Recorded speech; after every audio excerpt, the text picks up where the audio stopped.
ট্যাক্সের প্রসঙ্গে আলোচনা করতে হবে। আমি ভাস্কর সেনারের কাছে যাবো। ভাস্কর বাবু, মধ্যবিত্ত চাকুরিজীবী তারা কিন্তু অত্যন্ত খুশি, কারণ অতি সম্প্রতি মানে গত 10 বছরের হিসেবে যদি আমরা দেখি, এই ধরনের ডিসকাউন্ট, এই ধরনের রিবেট, এই ধরনের সুযোগ সুবিধা কিন্তু মানুষজন পাননি। আপনি কিভাবে ব্যাখ্যা করবেন? মধ্যবিত্ত চাকুরিজীবী বলতে আপনি কাদের বোঝেন? যাদের 12 লাখ টাকা ইনকাম তাদেরকে আপনি মধ্যবিত্ত মনে করেন বছরে? ভারতবর্ষের 12 লক্ষ টাকা ইনকাম করেন যারা বছরে, মানে স্যালারি পান, তারা কেউ মধ্যবিত্ত নন। সুতরাং এখানে মধ্যবিত্তদের জন্য কথা হচ্ছে না, কথা হচ্ছে যে ভারতবর্ষের ইনকাম ট্যাক্সের আওতায় কত শতাংশ লোক আছে, ফার্স্ট এটা বুঝুন। 12 লক্ষ টাকা অবধি ট্যাক্স ফ্রি বলছেন, আর এদিকে নিউ ট্যাক্স রিজিমে যেটা ফোর্স সেভিংস, যেটা 12 লাখের নিচে যারা, আমি বলছি অবশ্যই মধ্যবিত্ত, 12 লাখের মধ্যে মানে 12 লাখ টাকা অবধি যাচ্ছে। সুতরাং আমি যাদের এটা সমস্যা হচ্ছে ওল্ড রিজিমে যেটা ছিল ফোর্স সেভিংস, আমি বলছি না সুবিধা নয়, ফোর্স সেভিংস ছিল, যেটা আপনি পিপিএফ এলআইসি থেকে আরম্ভ করে বিভিন্ন জায়গায় ফোর্স সেভিংস করতে, তার জন্য ছাড় পেতেন। আমি নিঃসন্দেহে আমি ওল্ড রিজিম, কিন্তু এখানে যেটা দেখা যাচ্ছে নিঃসন্দেহে সেভিংস এর সুযোগ বেশি ছিল ওল্ড রিজিমে, নিউ রিজিমে হাতে টাকা বেশি আছে।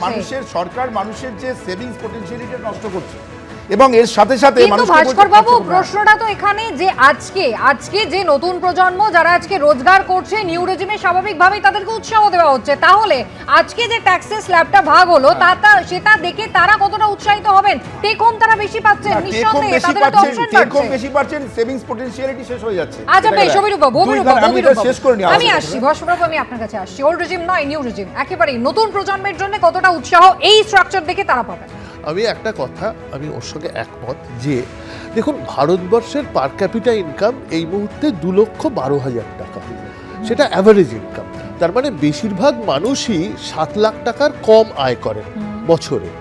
তাদের কিছুই সুবিধে হলো না, কারণ 7 লাখ টাকা অবধি কোনো আয়কর ছিল না আগে।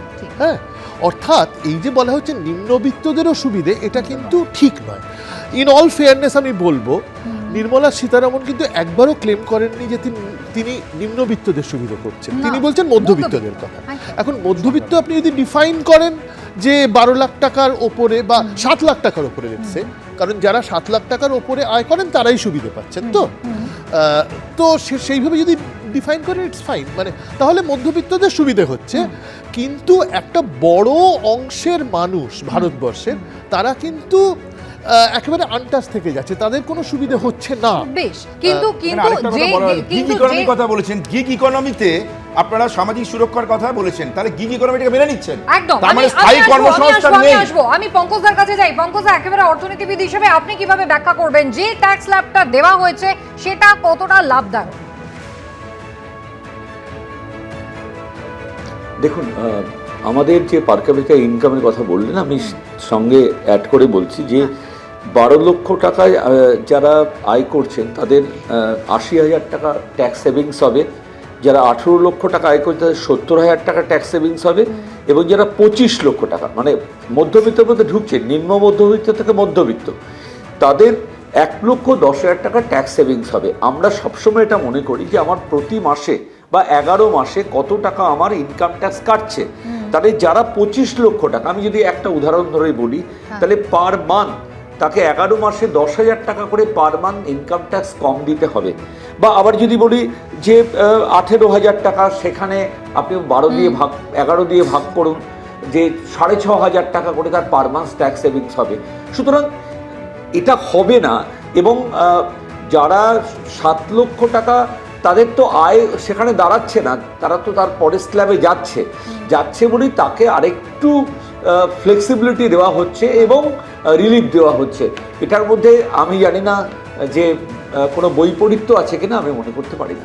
অভিষেক, ট্যাক্স ছাড়ের আলোচনায় ঢোকবার মুখে জাস্ট আমি একটা কথা অ্যাড করতে চাই। একটু আগে সুকান্তবাবু একটা খুব ইন্টারেস্টিং কথা বললেন যে আমাদের এই একই সঙ্গে হাত মিলিয়ে কাজ করা উচিত। বিহারে বুদ্ধ সার্কিট হচ্ছে, আমার কোনো আপত্তি নেই, কিন্তু বাংলায় 13টা শক্তিপীঠ আছে, সেটা নিয়ে কিন্তু আজ অব্দি আমার বিজেপি সাংসদদের আমি 0 আওয়ার্সে কোনো বক্তব্য রাখতে শুনিনি। আর যখন এই পিলগ্রিমেজ ইনফ্রাস্ট্রাকচার নিয়ে এবার নির্মলা সীতারামন আগের বারও বলেছিলেন, কুম্ভ মেলায় 3 দিন 4 দিন আগে 70-এর উপর মানুষ মারা গেছে, কি ইনফ্রাস্ট্রাকচার নিয়ে আমরা আলোচনা করছি, তাদের সম্বন্ধে 1 মিনিট নীরবতা পালনটুকু আজ আমরা করলাম না। আজকে যখন আমরা দাঁড়িয়ে আলোচনা করছি যে উত্তর পূর্বাঞ্চলে নতুন নতুন এয়ারপোর্ট তৈরি করা হবে, আমরা এইটা কখনো বলছি না যে মেঘালয় এবং সিকিমে 5 বছর আগে পেকিয়ংয়ে একটা এয়ার স্ট্রিপ তৈরি করা হয়েছে, যেটা 3 দিনের ভেতর নিঃসন্দেহে এখানে দুদিন বন্ধ থাকে।